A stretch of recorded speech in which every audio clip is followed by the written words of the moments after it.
श्री स्वामी समर्थ मित्रांनो, गोमातेने का दिला स्त्री जातीला शाप आणि कोणता शाप गोमातेने स्त्री जातीला दिला आहे, जो शाप आज प्रत्येक मनुष्याला आणि स्त्रियांना भोगावा लागत आहे, ते आज आपण पाहणार आहोत. मित्रांनो, आजची कथा खूप जास्त ज्ञानवर्धक आणि प्रेरणादायी आहे.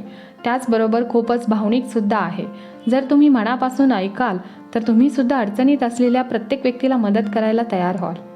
मित्रांनो, आपल्या धर्मामध्ये, हिंदू धर्मामध्ये गोमातेला पूजनीय स्थान आहे. गाईला गोमाता म्हटले जाते, परंतु आज आपल्या देशात गोमातेची खूपच जास्त दुर्दशा चालू आहे. गोमातेने यापूर्वी एका स्त्रीला शाप दिला होता आणि तो शाप सर्व मानव जातीला भोगावा लागत आहे.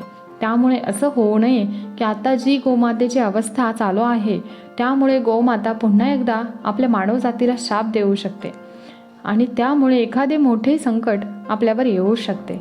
तर मित्रांनो, आजची कथा पाहूयात. खूप जुनी गोष्ट आहे. एका नगरामध्ये मोहन नावाचा व्यक्ती राहत होता. मोहन त्याच्या घरी गोमाता पाळत असे. गोमाता जे दूध द्यायचे ते मोहन बाजारात नेऊन विकत असायचा व त्यामुळे त्याला चांगल्या प्रमाणात धनसंपत्ती मिळत असे. काही दिवस दूध तो घरातील लोकांना सुद्धा प्यायला देत असे. त्यामुळे घरातील लोकांचं आरोग्य सुद्धा उत्तम राहत असे. काही महिने असं चालू होतं. मोहन आणि त्याच्या घरातल्यांचा सर्वांचा गोमातेच्या दुधावर उदरनिर्वाह अगदी छान प्रकारे चालत होता. परंतु एक वेळ अशी जेव्हा गोमाता दूध देणे बंद करते तेव्हा मोहनला ती गाय बिनकामाची वाटू लागते.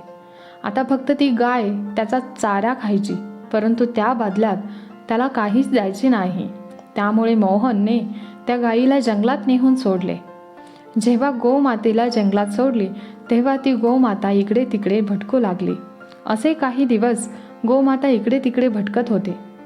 एके दिवशी असं होतं की गोमाता एका ठिकाणी उभा राहते आणि खूप रडू लागते. रडता रडता गोमाता म्हणते, हे भगवंता, तुम्ही मला का गाय बनवलं? माझ्यासोबत या माणसाने खूप मोठा अन्याय केला आहे. त्या मनुष्याला मी जेव्हापर्यंत दूध दिलं तोपर्यंत त्याने मला चांगली सांभाळली, चांगली काळजी घेतली, मला चारा खायला दिला, माझी सेवा देखील केली. परंतु असं जर मी दूध देणं बंद केलं तर त्याने माझ्यासाठी काहीच केलं नाही. मी त्याच्यासाठी निकामी बनले आणि त्यामुळे त्याने मला सोडून दिले आहे. आता मी उपाशीपोटी या जंगलात भटकत आहे. हे देवा, तुम्ही सांगा मी काय करू, कुठे जाऊ? गायीची ही प्रार्थना ऐकून प्रकृतीसुद्धा रडू लागली. गाय जोरजोरात हमरे फोडू लागली, हाका मारत रडत होती. देवाला सुद्धा खूप वाईट वाटलं होतं. यातनेने त्रस्त गोमाता रडत होती, इकडे तिकडे फिरत होती. इकडे तिकडे भटकत असताना जंगलामध्ये तिला काही भेटायचे ते देखील ती खात असेल. त्यावरच तिचे दिवस निघून गेले. गोमाता पुन्हा एकदा गर्भवती झाली आणि गर्भवती होऊन जेव्हा तिने 2-3 महिने झाले तेव्हा फिरत असताना गोमाता एका नगराजवळ आली असताना गोमाता एका रस्त्यावर थांबली होती. एकदा मीना नावाच्या स्त्रीने त्या गोमातेला पाहिलं आणि गोमातेला पाहून तिची लालची वृत्ती जागी झाली. तिच्या मनात विचार आला की मी ह्या गायीला पकडते, कारण ही गाय गर्भवती आहे आणि काहीच दिवसात एका वासराला जन्म देईल आणि त्यामुळे मला मोठ्या प्रमाणात दूधसुद्धा मिळेल आणि ते दूध विकून मी धनवान बनू शकते, खूप सारे पैसे देखील कमवू शकते. त्याचबरोबर काही दुधाने मी माझ्या घरातल्यांचं सुद्धा पालनपोषण करू शकते.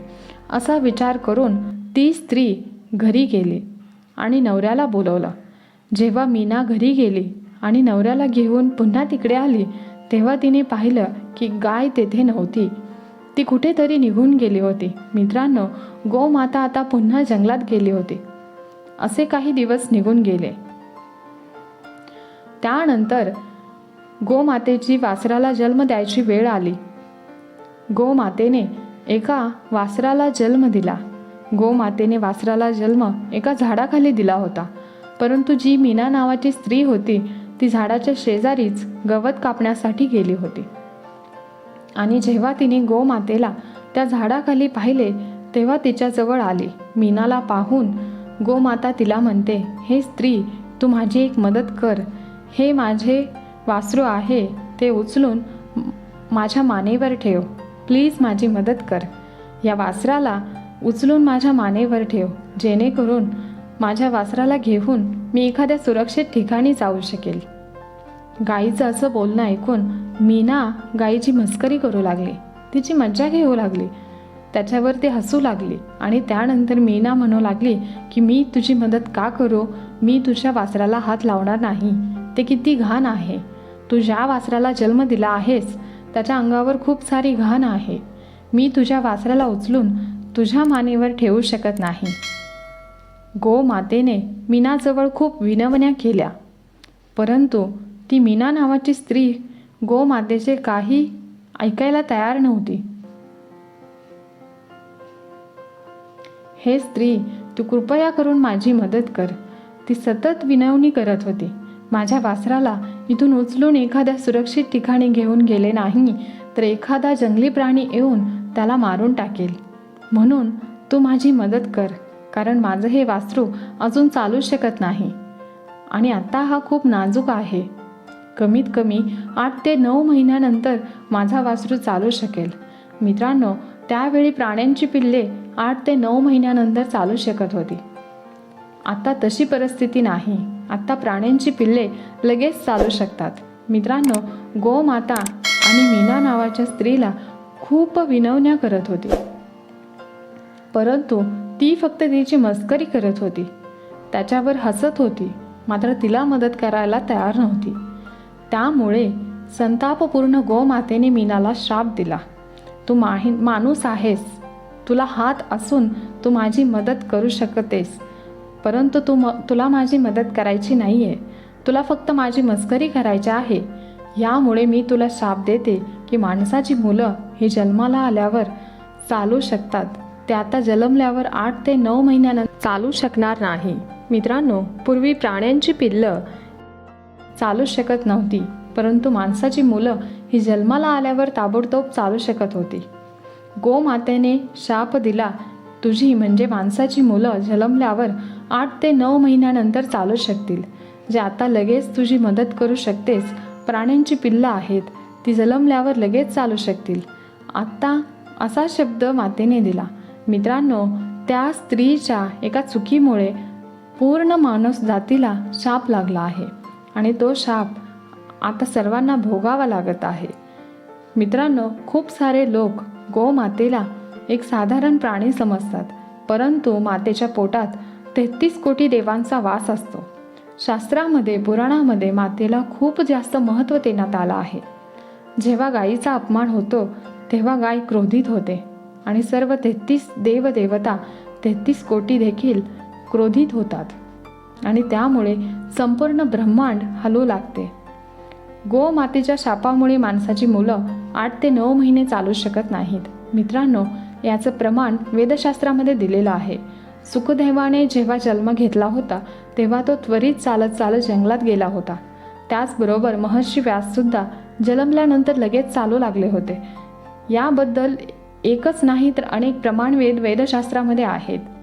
परंतु जेव्हापासून गोमातेने शाप दिला तेव्हापासून जी प्राण्यांची पिल्ले आहेत ती जन्मल्यापासून लगेच चालू लागली, परंतु माणसाची मुलं 8 ते 9 महिन्यानंतर चालू शकतात.